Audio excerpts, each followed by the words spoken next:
இலங்கை பணமதிப்புக்கு 13,80,00,000 ரூபாய் பெறுமதியான இந்த வீடுதான் எங்களுடைய அடுத்த வாடகை வீடு.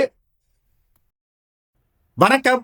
முதல் முறையா நோர்வேல இருந்து ஒரு நீண்ட காணொளி என்று அவ்வளவு நீண்ட காணொளி எல்லாம் இல்லை, ஒரு 6 நிமிஷ காணொளி உண்டு. வளமையா என்னட்ட இருந்து நீங்க எதிர்பார்க்கிறது குறுகிய காணொளிகளைத்தான், 1 நிமிஷ காணொளிகளைத்தான். இது கொஞ்சம் நீண்ட காணொளியா இருக்கிறதுக்கு ஒரு காரணம் இருக்குது. அதாவது நோர்வேல வாடகை வீடு எப்படி எடுக்கிறது, இப்போ அது சம்பந்தமான சில தகவல்களை பகிர்றதுக்காண்டி யாருக்காவது உதவும் என்ற நோக்கில் அதுக்காகத்தான் இந்த ஒரு நீண்ட காணொளி. இப்போ நான் நிற்கிறது உங்களுக்கு தெரியும், வியாழக்கிழமை இலங்கையிலிருந்து வெளிக்கிட்டு வெள்ளிக்கிழமை நோர்வேக்கு வந்த நாங்கள். வெள்ளி இரவு, சனி இரவு, ஞாயிறு இரவு, திங்கள் இரவு, இந்த 4 நாள் இரவும் இந்த விடுதியில் தான் தங்கி நின்ற நாங்கள். இந்த விடுதி லோரன்ஸ்கோக்கன்னு சொல்லி ஒஸ்லோ கிட்டத்தான் இருக்குது.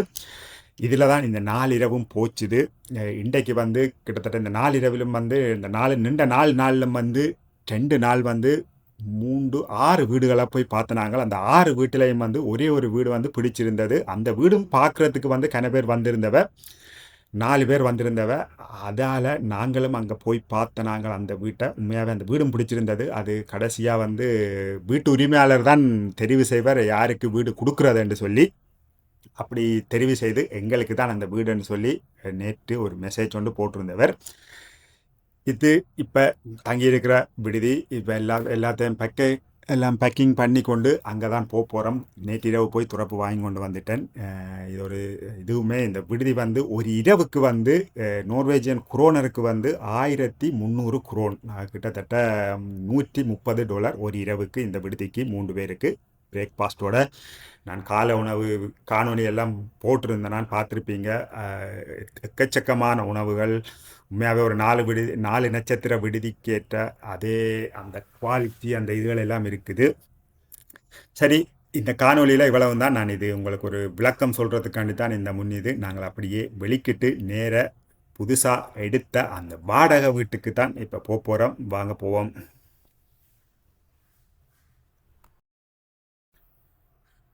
வணக்கம். வாடகைக்கு எடுத்த புது வீட்டுக்கு வாங்க, உங்களை வரவேற்கிறேன். பல பேர் உங்களுக்கு அண்ணா வீடு வேலைக்கு கிடைக்கும் என்று சொல்லி பல பேர் உள்பட்டியிலும் சரி, இல்லை நான் போட்ட காணொலிகள்ன்ற கொமெண்ட்ஸ்லும் சரி, பல பேர் நீங்கள் எனக்கு மெசேஜ்கள் போட்டிருந்த நீங்கள் எல்லாருக்கும் நன்றி. உங்களுக்காகத்தான் இந்த வீடு, அதாவது இந்த எடுத்த இந்த வாடகை வீடு எப்படி இருக்குன்னு சொல்லி ஒரு சின்ன ஹோம் டூர் மாதிரி ஒன்று காட்டுவோம்னு சொல்லி அதுக்காண்டி தான் இந்த காணொலி. நேற்று, அதாவது முதலாம் தேதி இரவு தான் இந்த கான்ட்ராக்ட் எழுதிட்டு துறப்பு வாங்கிட்டு வந்தேன். இன்றைக்கு 2ஆம் தேதி காலையிலே வெளிக்கிட்டு வந்தாச்சு. உங்களுக்கு தெரியும், நோர்வேக்கு நோர்வே விட்டு போக முன்னம் என்னுடைய வீட்டை விட்டுட்டு ஒரு ஸ்டோரேஜில் சாமான்களை வச்சுட்டு தான் நான் நோர்வே விட்டு போனான். கிட்டத்தட்ட 72 நாளாக நான் நோர்வேல இல்லை. இனித்தான் அந்த விடுதியில் நின்று 4 நாள் நின்று தான் இந்த வீட்டை கண்டுபிடிச்சு எடுத்தது. இனித்தான் போய் சாமான்களை எல்லாம் கொண்டு வரணும். நீங்கள் பார்த்தது தான் பாத்ரூம், குளியலறை. இது ஹோல் உண்டு, அதாவது ஹோலும் கிச்சனும் நான் பால் காய்ச்சி சும்மா படங்கள் வைக்கிறதுக்கும் ஒன்றும் இல்லை. அதுலேயே படத்தை வச்சு பால் காய்ச்சி கடவுளுக்கும் பால்களை வச்சு நாங்களும் பால் குடித்த நாங்கள்.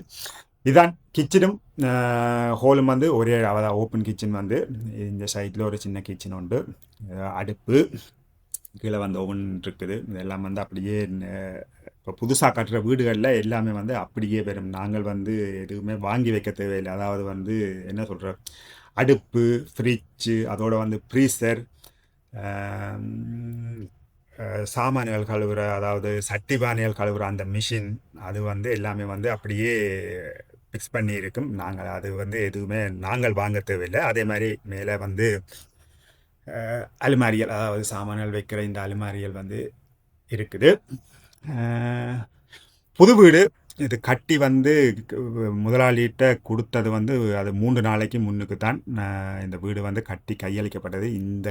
இந்த அப்பார்ட்மெண்ட்லும் இன்னும் ஆட்கள் முழுசாக குடிவரையில். இந்த அப்பார்ட்மெண்ட்டில் நான் நினைக்கிறேன் 5 மாடி இருக்குது. அதில் கிட்டத்தட்ட 15 வீட்டுக்கிட்ட இருக்குது. கீழே லெட்டர் பாக்ஸில் பார்த்தேன், நாங்கள் தான் 2ஆவதாக இருக்கிறோம். அதாவது லெட்டர் பாக்ஸில் எங்களோட பேர் மட்டும்தான் போட்டிருக்குது. இது ஃப்ரிட்ஜு, அதோட கீழே சின்ன ஃப்ரீசர் எல்லாம் இதோடையே வந்தது. அதாவது நாங்கள் ஒன்றுமே புதுசாக வாங்க தேவையில்லை. நாங்கள் முதல் இருந்த வீட்டிலும் அப்படியே இருந்தபடியாக எங்கள்கிட்டும் அது இல்லை. அதனால் பிரச்சனை இல்லை. இதில் இந்த மூலையில் டிவி வைக்கலாம், இங்கால வந்து இதில் சோஃபா வைக்கலாம், அதே மாதிரி சாப்பாட்டு மேசை வந்து இங்கால போடலாம். ஒரே ஒரு பெட்ரூம் தான். இதுதான் அந்த பெட்ரூம். நீங்கள் டபுள் பெட் உண்டு, சிங்கிள் பெட் உண்டு போடலாம். அப்படியான ஒரு பெட்ரூம் தான். எனக்கு என்ன பிடிச்சதுன்னு சொல்லி சொன்னால், இந்த வீட்டின் வந்து இது 5வது மாடி பல்கனியில் நின்று பார்த்தீங்கன்னு சொல்லி சொன்னால் பார்த்தீங்கன்னா எல்லாமே வந்து புது கட்டடம். இந்த இடம் வந்து ஒரு 2 வருஷத்துக்கு முன்னே இந்த இடம் வந்து ஒரு காடாக கிடந்த இடம். ஒரு 2 வருஷத்தில் அப்படி ஒரு மாற்றம் இந்த இடத்துல. 2-3 வருஷம் இருக்குமென்னு நினைக்கிறேன். மற்ற அங்காளி பக்கங்கள் கட்டி கொண்டு வந்தவங்க. இதுதான் அந்த வீடு. பார்த்துருப்பீங்க. ஓகே, படுக்கையறை பார்த்துட்டீங்க, கிச்சன், இதோட கோல். அங்கால வெளியிலும் வந்து ஒரு நல்ல பெரிய இடம் இருக்குது. நான் சாமான்கள் எல்லாம் இப்போ ஹோட்டலில் இருந்த பெட்டிகள் இதுகள் அதோட கொஞ்சம் சாமான்கள் கொண்டு வந்து வச்சிருக்கிறேன். இதுவும் வந்து கொஞ்சம் உள்ளுக்கு வந்த உடனே பெரிய ஒரு இடம்தான். பாத்ரூம், ஹோலோட சேர்ந்த கிச்சன். அப்படியே சைட்டால் போனீங்கன்னு சொல்லி சொன்னால் பெட்ரூம். வெளியில் வந்தீங்கன்னு சொல்லி சொன்னால் பெரிய ஒரு பல்கோன் இருக்குது. உண்மையாகவே எனக்கு பிடிச்ச, எனக்கு இப்படி பெரிய பல்கோன் வந்து விருப்பம்.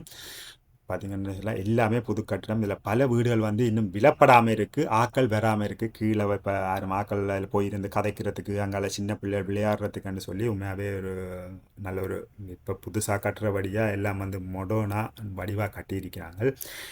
அங்கால தெரிகிறது வந்து பெரிய ஒரு ஷாப்பிங் சென்டர். அந்த ஷாப்பிங் சென்டர் வந்து இந்த ஏரியாவிலே ஒரு பெரிய ஷாப்பிங் சென்டர். அதில் கீழே கிட்டத்தட்ட 7-8 ரெஸ்டாரண்ட் இருக்குது. 7 நாளும் திறக்கக்கூடிய ரெஸ்டாரண்ட்டுகள், ஞாயிறு உட்பட. அதோட எனக்கு பிடிச்ச கொபி ஷாப்பும் வந்து அதில் இருக்குது. 2 கொபி ஷாப் அதில் இருக்குது. அப்போ இனிமேல் காலையில் எழும்பின உடனே நேராக போய் அங்கே தான் கொஃபியாக இருக்கும். ஓகே, இதுதான் என்னுடைய புது வாடகை வீடு. இந்த வீட்டின் வாடகை எவ்வளவு? அதாவது இந்த வீடு 55 குவாட்ராத்ன்னு சொல்கிறது, அதாவது வந்து இலங்கையில் எப்படி சொல்கிறதுன்னு தெரியல.